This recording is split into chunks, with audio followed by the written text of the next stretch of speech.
दोस्तों, कैसे हैं आप लोग। उम्मीद करता हूं कि इस कोरोना पेंडेमिक में आप अपने फैमिली के साथ स्वस्थ और सुरक्षित होंगे और जितना हो सके वैक्सीन लीजिए बिना किसी र्यूमर में पड़े हुए। जैसा कि आपको पता ही है कि मैं अक्सर एक वीडियो लेके आता हूं जिससे मैं एक स्टोरी सुनाता हूं और फिर स्टोरी से हम क्या आपको बता सकते हैं कि जिससे कि आपको अपनी ज़िंदगी जीने में, अपने प्रॉब्लम को, दुख को फेस करने में बड़ा सहूलियत महसूस हो और उससे सीख सके आप। और ये मेरा अनुभव है। मैं कई बार क्या होता है, स्टोरी में खुद भी एक लाइन से बना लेता हूँ, कई बार कहीं से पढ़ता हूँ तो उसको रिलेट कर लेता हूँ, क्योंकि थॉट्स जो होते हैं वो आपके माइंड में होते हैं। मैं ऐसा मानता हूँ कि जो पढ़ते हैं, पहले भी मैंने इस पर बोला हुआ है, किताब पढ़ के परसेप्शन, ओपिनियन सीख सकते हैं, लेकिन नॉलेज आपके अंदर ही होता है। उसको आप जितना अंदर जाओगे ना, जैसे जितना आप रोशनी के नज़दीक जाते हो उतना ज्ञान के प्रकाश पास जाते हो, और जितना रोशनी से दूर जाओगे वैसे ही अंधकार बढ़ता जाता है ना। आप कोई मोमबत्ती जला दो और दूर होते जाओगे तो अंधेरा के करीब होते जाओगे, और जितना उधर आप मोमबत्ती के करीब आओगे तो रोशनी के करीब आओगे। वैसे ही ज्ञान होता है, जितना आप अंदर जाओगे अंदर को, क्योंकि ज्ञान आपके अंदर ही है, ब्रह्मांड आपके अंदर ही है। आप उसके अंदर जितना पहुंच गए और जैसे देख लिए, जितना महसूस कर लिए, जितना समझ लिए, तो आपको अपने जीवन जीने के लिए किसी के पास जाने की ज़रूरत नहीं होगा। आप खुद ही जान जाएंगे, क्योंकि हर चीज़ हमारे अंदर ही है।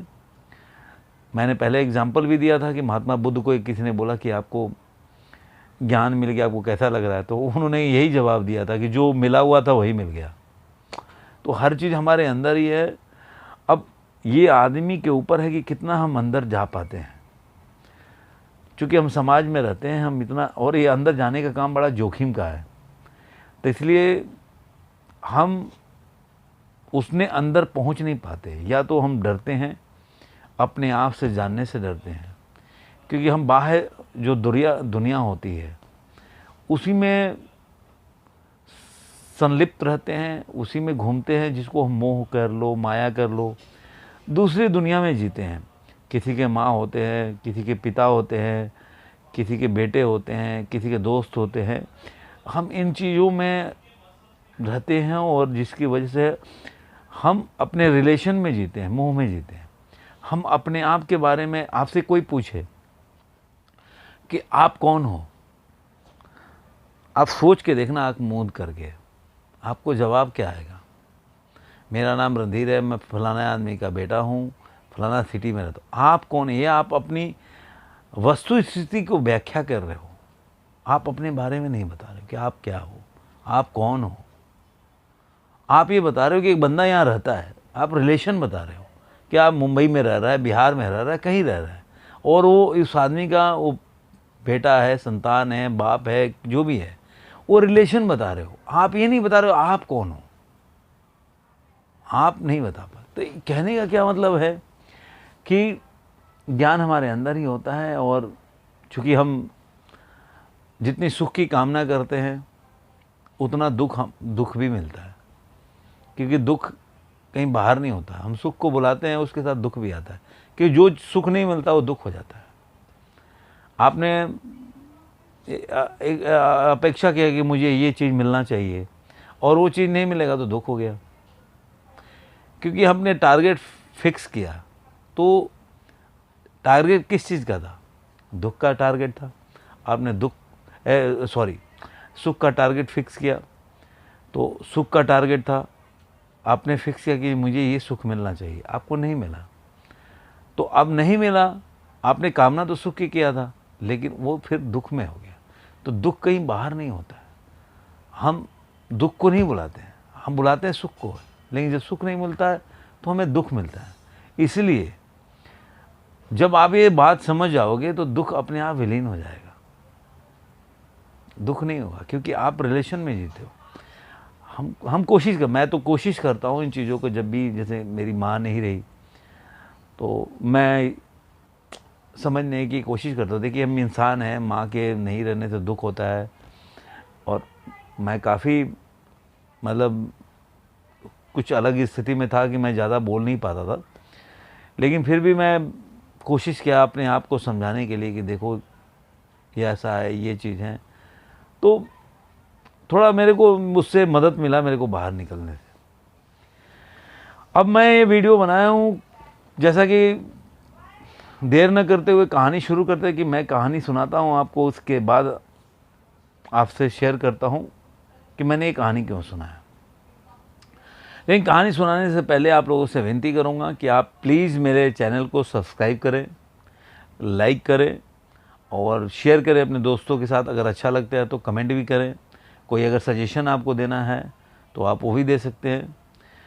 और एक और मेरा ये है कि जब भी आप बेल आइकन उसमें होता है ना, वो दबाएंगे ना, तो जब भी मैं ऐसा वीडियो में अगर बनाऊंगा तो आपके पास पहले पहुंच जाएगा। अगर आपको अच्छा लगता तो बेल आइकन ज़रूर दबाएं, तो इजीली आपके पास जब भी मैं कोई पोस्ट या वीडियो डालूंगा तो आपके पास मिल जाएगा। तो चलिए देर नहीं करते हुए करते हैं कहानी शुरू। मेरा नाम रणधीर है और मेरे चैनल का नाम है सिंगर वीरू 72। तो कहानी ये है कि मैंने ये कहानी पहले सुनाया था। वो कहानी उस संदर्भ में था क्योंकि मैंने वो कहानी आधा सुनाई थी, आधा भी पूरी थी, लेकिन वो कहानी मैं उसको पूरी आज दूसरे तरीके से करूँगा। लेकिन मैं कि पहले वाला वीडियो किसी ने नहीं देखा होगा, इसलिए मैं वो कहानी वहाँ से स्टार्ट करता हूँ जहाँ से मैंने पहले स्टार्ट किया था, और जहाँ छोड़ दिया वहाँ से वो उसको पूरी करूँगा। ये कहानी शुरू होती है किसी राज्य में, किसी जगह या जगह पे दो राजा रहते थे। दोनों आदमी में, अब राजा लोग का होता है कि एक अपने क्षेत्रफल को बढ़ाना चाहते हैं, इसलिए दो राज्यों में युद्ध हुआ और एक राजा, जैसे कि कोई तो दो में से एक हारेगा जीतेगा, तो एक जीत गया और एक हार गया। तो हार गए सारे लोग मारे गए, उसमें से एक सैनिक पकड़ा गया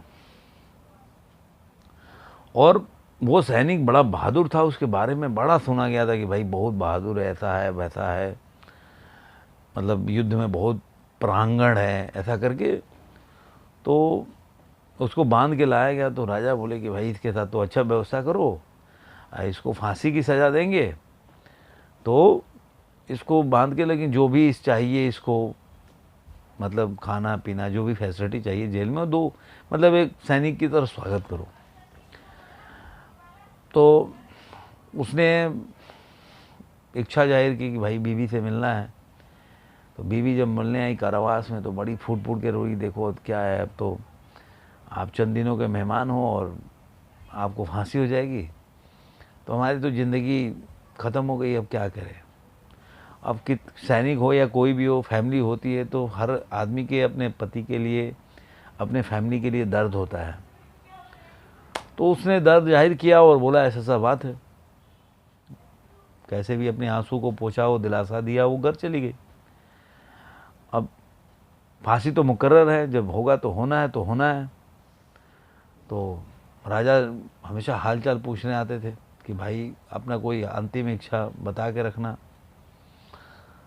तो वो बोलता नहीं था, क्या बोले, अब मतलब अंतिम इच्छा आदमी क्या होता है, तो नहीं बोला कुछ भी। जब फांसी के दिन का टाइम आया तो राजा सुबह आया भाई फांसी, कि भाई मेरे सामने, मैं इतना बड़ा योद्धा है, इसका फांसी मैं अपने सामने देखूंगा कि बंदा रो रहा है कि नहीं रो रहा है, मैं डरा हुआ है कि नहीं। हालांकि एक सैनिक बहुत बड़ा, मतलब बहादुर आर्मी मैन था, तो मतलब सैनिक था, तो मतलब वो रो रहा है, उसको डर है कि भय है कि नहीं। लेकिन देखे, मतलब जब भी आते थे तो पहले भी देखे थे, वो भय नहीं था उसको। तो जिस दिन लास्ट दिन, जब वो फांसी का दिन था, जब वो आए उसको देखने के लिए, तो राजा को देखते ही फूट फूट के रोने लगा। और राजा बोले भाई चुप हो जाओ, मैं तो जानता था कि तुम तो बहुत बहादुर हो, तुम तो फांसी के डर से रोने लगे। फिर भी मैं पूछता हूँ कि अगर तुम्हारी आज भी कोई अंतिम इच्छा हो तो बता दो, मैं पूरा कर देता हूँ, ये फांसी की सज़ा छोड़ने के अलावा। बोला जी नहीं, मैं फांसी से डर के नहीं रो रहा हूँ। आप ये जब घोड़े से उतरे ना, तो मेरे को घोड़े को देख के रोना आ गया। तो कह रहा क्यों? कह रहा कि अरे मैं पूरी जिंदगी सारी विद्याएं सीख लिया और सारे विद्याओं से मैंने वो सारा काम किया और युद्ध जीता और युद्ध में लड़ाई लड़ी, लेकिन एक विद्या का कभी प्रयोग नहीं कर पाया। तो बोला क्या? कह रहा कि मैं एक कला जानता था कि मैं घोड़े को उड़ना सिखा सकता था। तो कह रहे तो किस सिखाया? नहीं। कह रहे कि वो जो उस नस्ल का घोड़ा था मेरे को मिला नहीं, और आज जो आप जिस घोड़े से उतरे वही नस्ल का घोड़ा है। तो देखिए समय का विडंबना, देखिए कि मेरा आज आखिरी टाइम है और मैं कुछ नहीं कर सकता, और घोड़ा भी मिला तो आज मिला। राजा बड़ा दुख हो गया, कह रहा यार यार ऐसे कैसे होता है? राजा कह रहा कि मैं जानता हूँ, घोड़ा को उड़ना सिखा दूंगा मैं। तो राजा बोले सच्ची मुच्ची? एकदम बिल्कुल सिखा दूंगा, ये घोड़ा उड़ना सीख जाएगा।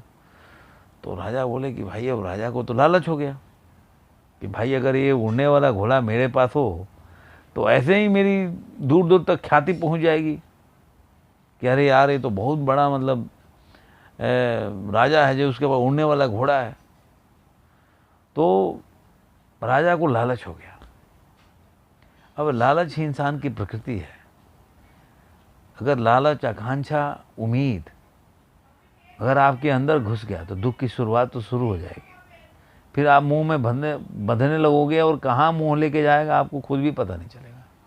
जैसे आपने अगर ये बटन है, अगर आपने यहाँ से बंद करके एक बटन खोला ना, तो पहले दिन आपको लगेगा अरे मैंने एक बटन खोल दिया। ठीक है, एक बटन खोल दिया मैंने, आपको पहले दिन एहसास होगा। फिर आप 1 महीना तक न, उसके बाद धीरे धीरे नॉर्मल हो जाओगे 1 महीने में। फिर आपने दूसरा बटन खोल दिया, फिर आपको एहसास होगा। फिर कुछ भी दिन बीतने के बाद आपको उसके साथ भी नॉर्मल हो जाएगा 2 बटन के साथ। ऐसे करते करते आप 5-6 बटन भी खोल सकते हो। लेकिन आप हमेशा क्या सोचोगे कि मैंने एक ही बटन खोला है, लेकिन आप ये नहीं सोचोगे कि मैंने शुरुआत कहाँ से की थी।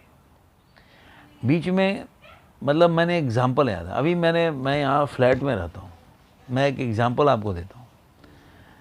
यहाँ पे एक फ्लैट में एक लेडी रहती है, काफ़ी मतलब हेल्दी थी। तो मेरा एक है कि बारिश के दिन में है और कोरोना भी था, तो मैं कहा कि अभी दौड़ने तो बाहर जा नहीं सकते और बारिश भी हो तो नहीं जा सकते आप। तो मैं सीढ़ियों पे चढ़ता था, जैसे मैं 7वें माले पे रहता हूँ, तो जितना भी 4-5 बार नीचे गया, 4-5 बार ऊपर आया। तो उन्होंने बोला कि अरे आप तो चढ़ जाते हो, आप चलो शारीरिक रूप से स्वस्थ हो, लेकिन मैं थोड़ा सा हेवी है मेरा वेट, तो मैं चढ़ नहीं सकती। नहीं तो बड़ा बढ़िया एक्सरसाइज है आप सीढ़ी पे चढ़ने का।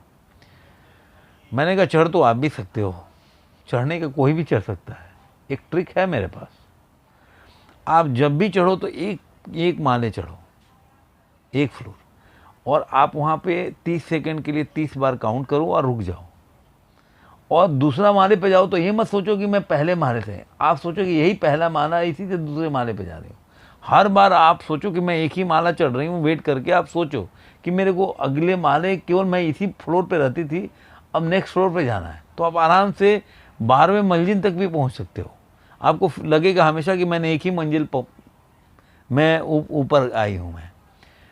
तो कहने का क्या मतलब है कि ज़िंदगी में क्या होता है ना, लालच ही आपकी शुरुआत हो जाती है। जब आप कि कोई चीज़ का शुरुआत होगा ना, तो आप उसके साथ कब आप उसके साथ बनते जाओगे आपको पता भी नहीं चलेगा। राजा जी को भी लालच हो गया, तो बोले कि चलो ठीक है, मैं तुमको दिया मौका, लेकिन अगर नहीं हुआ तो इससे बड़ी कड़ी सज़ा दूंगा तुमको, मतलब फांसी से भी कड़ी सज़ा दूंगा। ये घोड़ा लेके जाओ, कितने दिन में आओगे? कह रहे 1 साल लगेगा, मैं इसको सिखा दूंगा। कह रहे ठीक है, दिया टाइम, लेकिन 1 साल के बाद इसी टाइम पे आओगे आपको फांसी की सज़ा होगी। अगर नहीं सिखाओगे तो फांसी से भी बदतर सज़ा होगी। बंदा तैयार हो गया, चलो भाई। घर आया तो बीवी बोली अरे यार देख के तो वहाँ रोना धोना मना था कि भाई मेरा पति का आज फांसी है। जब दरवाज़ा नॉक किया तो दरवाज़ा खोली बीवी, तो देखी साक्षात उसका पति खड़ा है। कहीं वो और घबरा गई कि तुम भाग के चले आए, क्या हो गया? तो तुम्हारे साथ तो हमको भी राजा मरवा देगा। कह रहे ऐसा कुछ भी नहीं है, मैं ऐसे से आया। उसने पूरी कहानी बताया अपने बीवी को। बीवी बोली तो और खतरे वाली बात हो गई, आप कब तक 1 महीना तो ऐसे ही निकल जाएगा। आप किसी चीज़ का वेट करो, अगर पाना हो तो अब आपको 1 साल भी 10 साल के बराबर लगेगा। या एक दिन भी आपको 10 दिन के बराबर है, लेकिन कुछ खोना हो ना आपको पता चले कि 10वें दिन हमारी नौकरी चली जाएगी, तो आपको 10 दिन लगेगा, जो कल ही नौकरी जाने वाली है, आपको जल्दी दिन इतना जल्दी निकलने लगेगा। तो ये साइकोलॉजिकल एक प्रॉब्लम्स होता है आदमी इंसान में, सोच में हमारी, कि हम जो चीज़ पाना होता है ना, हमें लगता है ये मतलब अगर कल मिलने वाला तो 24 घंटे भी बहुत मुश्किल से कटता है, लेकिन अगर ये खोना हो, कोई चीज़ अगर देना हो किसी, तो साला 10 दिन भी ऐसा लगेगा यार ऐसा लगेगा ये अभी निकल गया। तो ये आदमी का है।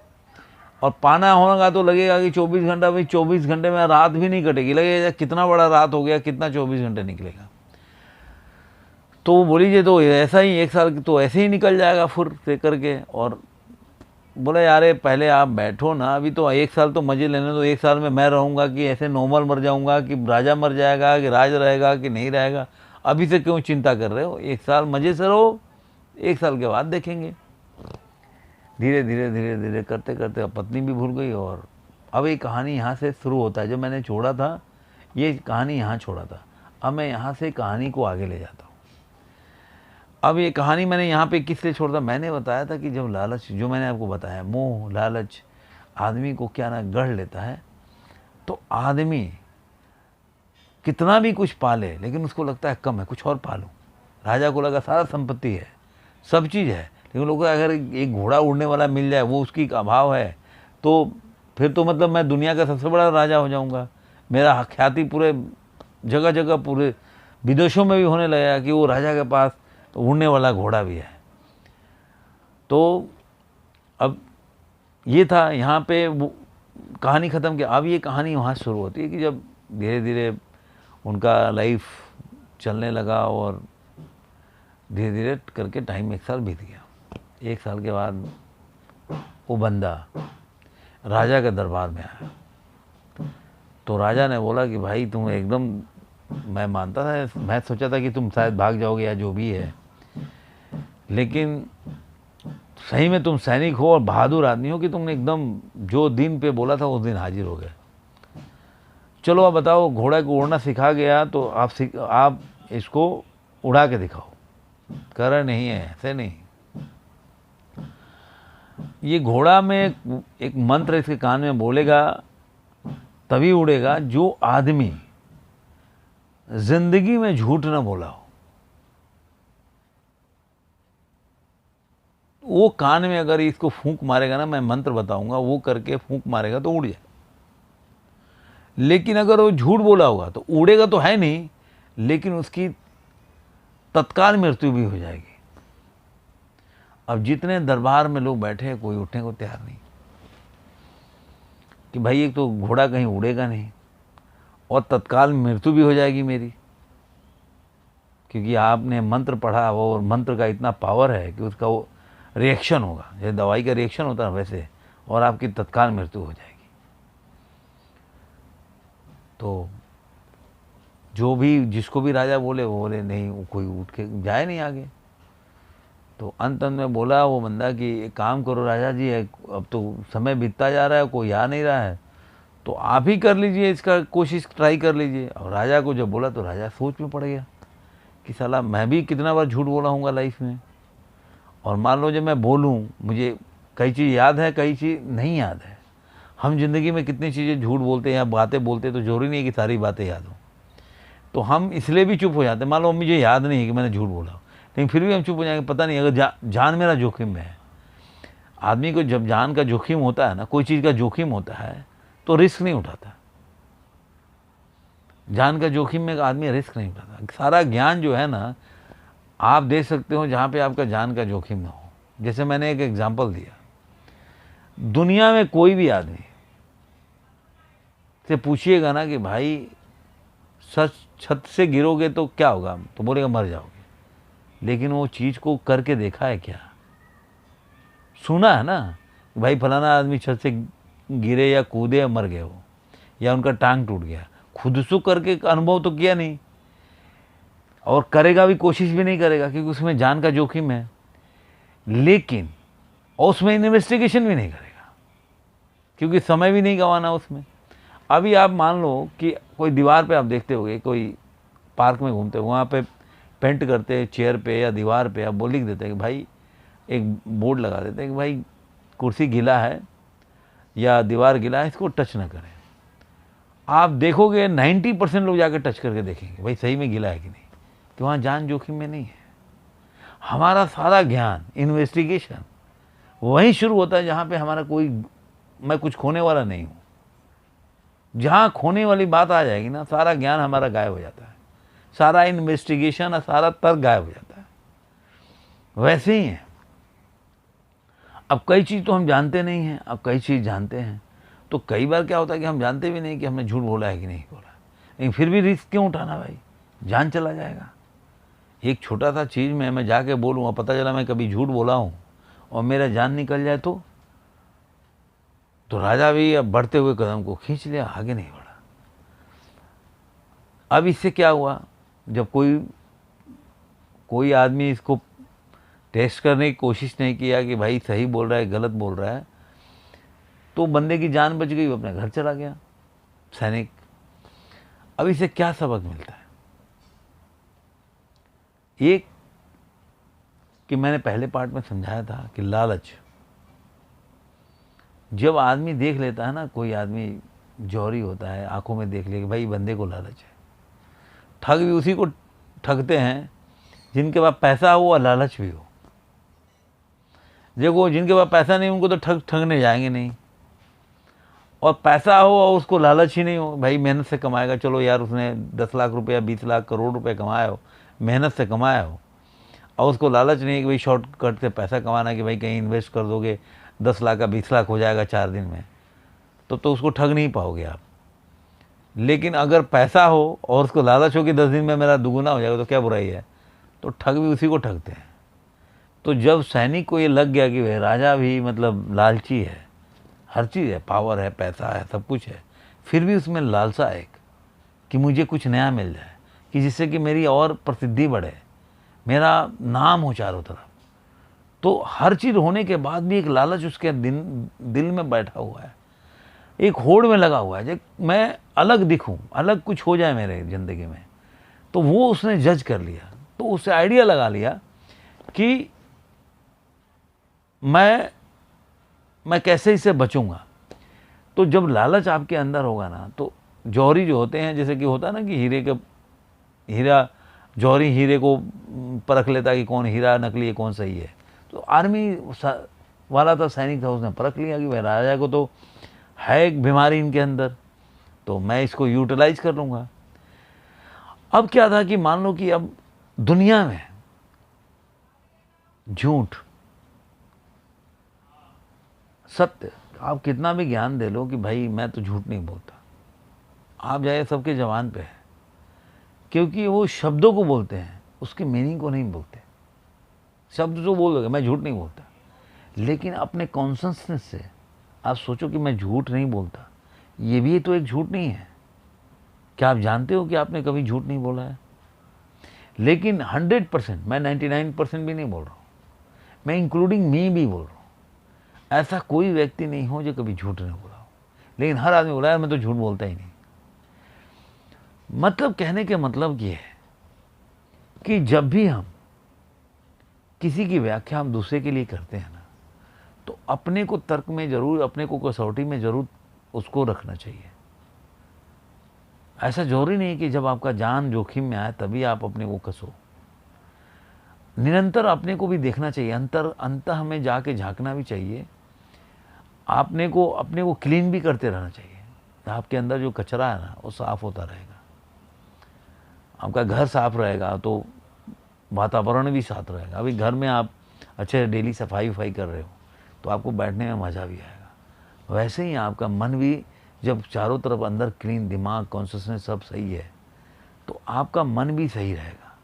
आप अपने से संतुष्ट हो जाओगे ना, तो हर जगह संतुष्टि फील करोगे।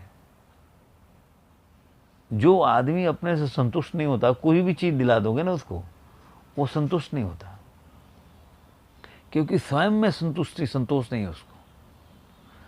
अब कोई बोलेगा अरे मेरे को तो, आप कोई भी चीज़, जो चीज़, कोई भी आदमी कोई चीज़ मांगता हो, कोई बड़ा से बड़ा, उसको ला के दे दो। आप देखोगे 1 साल 10 दिन महीना 1 साल में वो उसको लगेगा जे अरे यार ये तो बेकार है, इससे तो अच्छा होता।